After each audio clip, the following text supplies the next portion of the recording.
Friends, पिछले lecture में हमने चावल की भौगोलिक दशाओं के बारे में जानकारी प्राप्त की थी और उसमें मैंने एक टेबल डाली थी जिसमें पतझड़, शीत और ग्रीष्म। पतझड़ में ओआस अथवा कार, शीत में अमन, साली तथा अथवा कार्तिका और ग्रीष्म में बोरो तथा दलवा प्रकार के स्थानीय नाम के फसलों को हमने जाना था।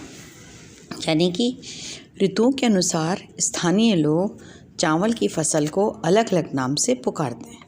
ठीक है, तो इस प्रकार से बच्चों हमारे देश में कुछ राज्य ऐसे हैं जिनमें वर्ष पर्यंत चावल की खेती उत्पन्न की जाती है और कुछ राज्यों में जैसे हिली एरियाज़ में केवल बिखेर करके छिड़क करके चावल के धान के दानों को धान की खेती की जाती है। बच्चों हमारे यहाँ in comparison of other countries, विश्व के अन्य राष्ट्रों की तुलना में हमारे यहाँ कृषि भूमि क्षेत्र बहुत ज़्यादा है, जो कि अराउंड 35-36% है, परंतु ये वेरी करता है, अलग अलग है। हर क्रॉप के साथ अलग अलग मापदंड, मतलब किसी में 46% एग्रीकल्चर लैंड भी है, किसी में 42 है, किसी में 35 है, किसी में 33 भी है। तो कहने का मकसद ये है कि हमारे यहाँ ये एक बात मैं आपको पैरामीटर बताना भूल गई कि भू क्षेत्र 10% या उससे कम है तो वो देश विश्व के सर्वाधिक प्रोडक्टिविटी प्राप्त करने वाले देश हैं, चाहे वो जापान हो, चाहे वो यूरोपीय राष्ट्र हों, जिनमें प्रति हेक्टेयर लैंड बहुत कम है उनके पास में और एग्रीकल्चर कल्टिवेटेड लैंड एरिया भी उनके पास कम है, परंतु उनका उत्पादन हमसे कई ज़्यादा गुना अधिक है। जैसे एक डेटा मैं देख रही थी, इस साल का तो अभी तक आया ही नहीं है, पर वैसे बता दूं 14-15 में हमारे यहाँ 2390 किलोग्राम प्रति हेक्टेयर धान की उपज थी।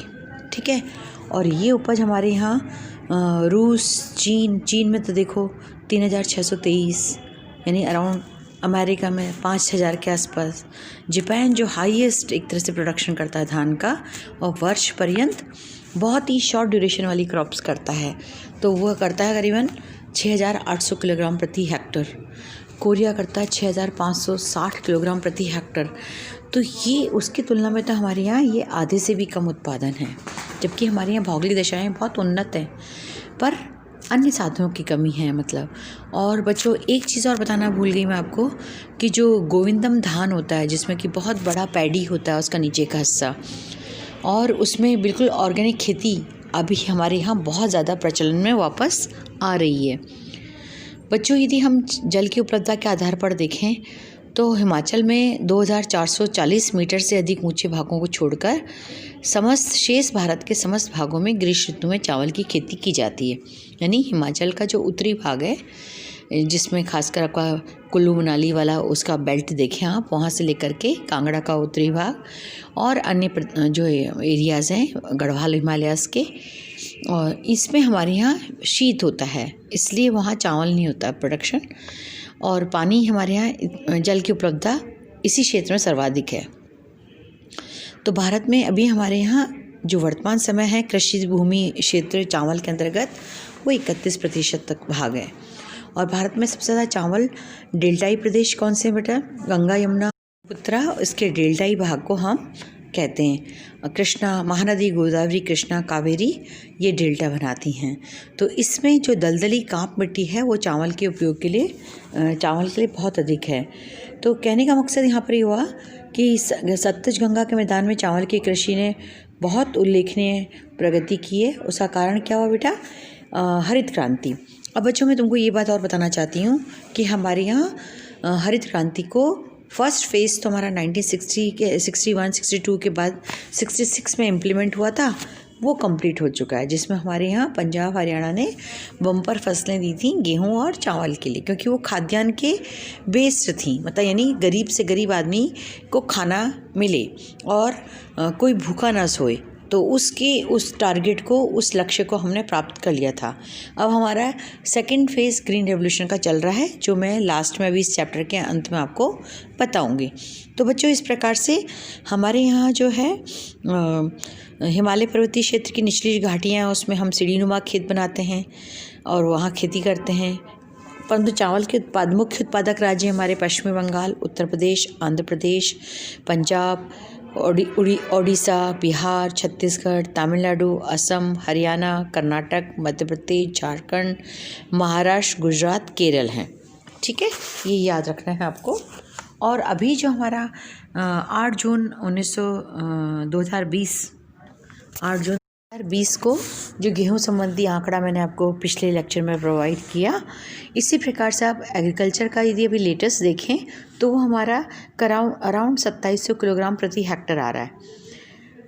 पर इसको हम अभी ऑथेंटिक नहीं मानेंगे, ये गैर सूत्र जो हैं उनके आधार पर। फिर मैं बता दूं, जितने भी सरकारी आंकड़े हैं वो भारत की सांख्यिकी बुक जो भारत सरकार निकालती है उसके ही आंकड़े मान्य होते हैं। बच्चों, अब इसका डिस्ट्रीब्यूशन राज्यवार देखें तो पश्चिमी बंगाल भारत का सबसे बड़ा चावल उत्पादक राज्य है। ये भारत का अराउंड 12.28 क्षेत्रफल प्रोड्यूस करता है। इसमें क्षेत्रफल इसके अंतर्गत है। इसमें अमन, औस और बोरो यहाँ की धान की फसलों को कहा जाता है। यानी 3 प्रकार से फसलें यहाँ पे मिलती हैं, जाड़े, पतझड़ और गर्मी की फसलें। इसका कुल उत्पादन अमन में 78%, औस में 20% और बोरो में 2% के करीबन होता है। और बच्चों, क्योंकि हम 3rd ईयर के स्टूडेंट्स हैं तो पश्चिम बंगाल लिखने से काम नहीं चलेगा। ये आपका आएगा सबसे ज़्यादा चावल मिदनापुर, बांकुरा, फरीदपुर और बर्दवान ज़िले प्रोड्यूस करते हैं।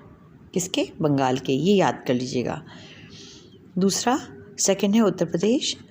1960 की हरित क्रांति के बाद उत्तर प्रदेश में जो है विशेष चावल का उत्पादन होना प्रारंभ हुआ। यहाँ पर केवल 6 से 8% चावल उत्पन्न होता है, क्योंकि गेहूँ प्रधान राज्य है। और इसका 11.66% यहाँ कुल गेहूँ पैदा होता है। यहाँ पर अच्छे उर्वरक, सिंचाई के साधन, बीज और किसानों की रुचि सभी कुछ इसमें है। चावल की कृषि यहाँ पर खासकर जो उत्तरी तराई क्षेत्र हैं, जिसमें देहरादून, सहारनपुर, देवरिया, गोरखपुर, लखनऊ, बहराइच, गोंडा, बस्तर, बलिया, रायपुर, रायबरेली और पीलीभीत, इसमें बहुत ज़्यादा होता है। और हालांकि अभी देहरादून बासमती इतनी ख़त्म हो गई है, बहुत अच्छी नहीं, परंतु पहले ज़माने में देहरादून बासमती जो है बहुत ही कॉमन व्यक्ति के द्वारा भी उत्पन्न की जाती रही है। और अभी जो देहरादून बासमती है वो सारी ज़्यादातर एक्सपोर्ट होती है।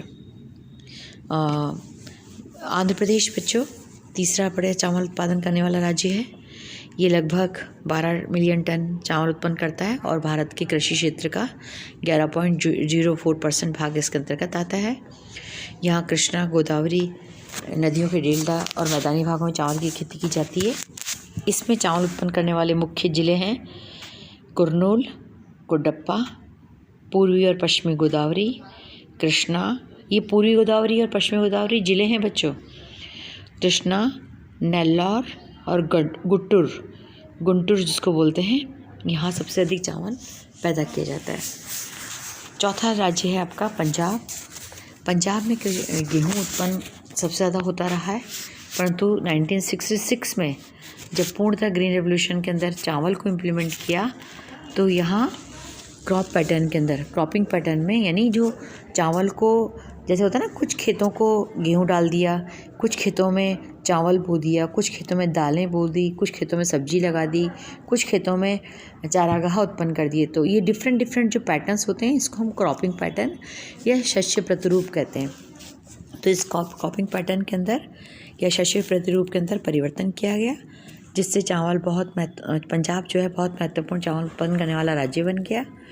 यहाँ पर लगभग भारत का चावल जो है 11.11 मिलियन टन पैदा किया जाता है, जो कुल भारत का 10.60% है। बच्चों, ये आंकड़ा बदलता रहता है, पर ये इस साल आपके चल जाएगा। और यहाँ पर चावल का सबसे ज़्यादा प्रति हेक्टर उत्पादन होता है, अराउंड 3948 किलोग्राम्स पर हेक्टर। ये याद रखने का है। होशियारपुर, गुरदासपुर, जालंधर, अमृतसर, रूपनगर, लुधियाना और कपूरथला ये मुख्य ज़िले हैं। नाउ नेक्स्ट है ओडिशा। ओडिशा भारत का लगभग 8% चावल उत्पन्न करता है। ये इसकी कृषि भूमि 58% पर चावल उत्पन्न होता है। एक छोटी सी बात मैंने आपको शायद स्टार्टिंग में याद हो, तो जो हमारा कहते हैं कालाहांडी ज़िला, इसकी मैंने आपको इंट्रोडक्शन में बताई थी कि कालाहांडी ज़िला अंग्रेज़ों के टाइम पर सुपर क्वालिटी का धान उत्पन्न करता था और उन्होंने सोची समझी नीति के तहत इस क्षेत्र को नील के क्षेत्र में, नील जो कपड़ों में डालते हैं उसके अंदर इसको कन्वर्ट करवाया और अब ये भुखमरी के लिए बहुत बुरी तरह से जाना जाता है कालाहांडी ज़िला उड़ीसा का। तो बच्चों कालाहांडी ज़िला भी बहुत इसकी बताइए, इसको मैं सिर्फ जीके के पॉइंट ऑफ से बता रही हूँ आपको कि कालाहांडी ज़िला भी था, परंतु अब तो यहाँ पर उड़ीसा के अंदर इतना भू क्षेत्र यूज़ होता है, कितना अराउंड 58% क्षेत्र में खेती होती है धान की, और इसमें केवल चावल जो है 90% संबलपुर, कटक, पुरी, बालासोर, गंजम, मयूरभंज जिलों में होता है। तो बच्चों इसको आप बार डायग्राम से बता सकते हैं, रिंग डायग्राम से बना सकते हैं। भूमि क्षेत्र हर राज्य का बना दें रिंग क्षेत्र से और बार डायग्राम बना दें। ये अपन ने लास्ट ईयर सीखा है। बिहार भारत का लगभग 6% धान उत्पन्न करता है। यहाँ की 40% भू क्षेत्र पर धान उत्पन्न होता है। सारण, शिवहर, चंपारण, गया, सिवान, दरभंगा, मुजफ्फरपुर, पूर्णिया यहाँ के ज़िले हैं जो लगभग 80% चावल उत्पन्न करते हैं। अब छत्तीसगढ़ बच्चों, छत्तीसगढ़ के मैदानी भाग में चावल उत्पन्न छत्तीसगढ़ को चावल का कटोरा, बोल ऑफ राइस भी कहते हैं। यहाँ का बिलासपुर जिला, बस्तर, सरगुजा, रायगढ़, रामपुर, कोरबा, कांकेर, दांतेवाड़ा, नारायणपुर बहुत मुख्य चावल उत्पादक जिले हैं।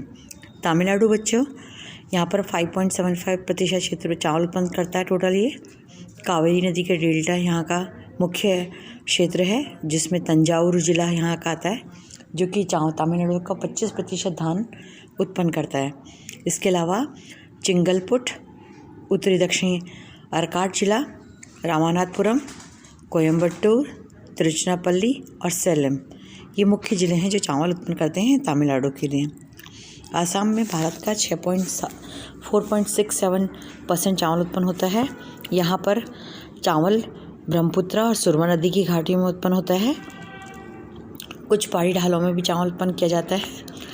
गोलापाड़ा, कामरूप, नंदगांव ज़िले यहाँ के मुख्य चावल उत्पादक ज़िले हैं और यहाँ की लगभग 75 to 80% लैंड पर चावल उत्पन्न किया जाता है। हरियाणा नेक्स्ट ज़िला, इसमें पंजाब की भांति यहाँ पे भी सिंचाई की जाती है और अधिक चावल उत्पन्न करने वाला राज्य उत्पन्न ये भी बन गया है क्योंकि यहाँ उन्नत कृषि, फर्टिलाइज़र इन सब का उपयोग हुआ है।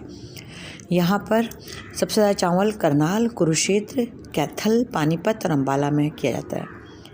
भारत में अन्य उत्पादक राज्य हैं मध्य प्रदेश, जिसका सरगुजा ज़िला बहुत फेमस है गेहूं उत्पादन के लिए भी और चावल के लिए भी, झारखंड, महाराष्ट्र, गुजरात, केरल।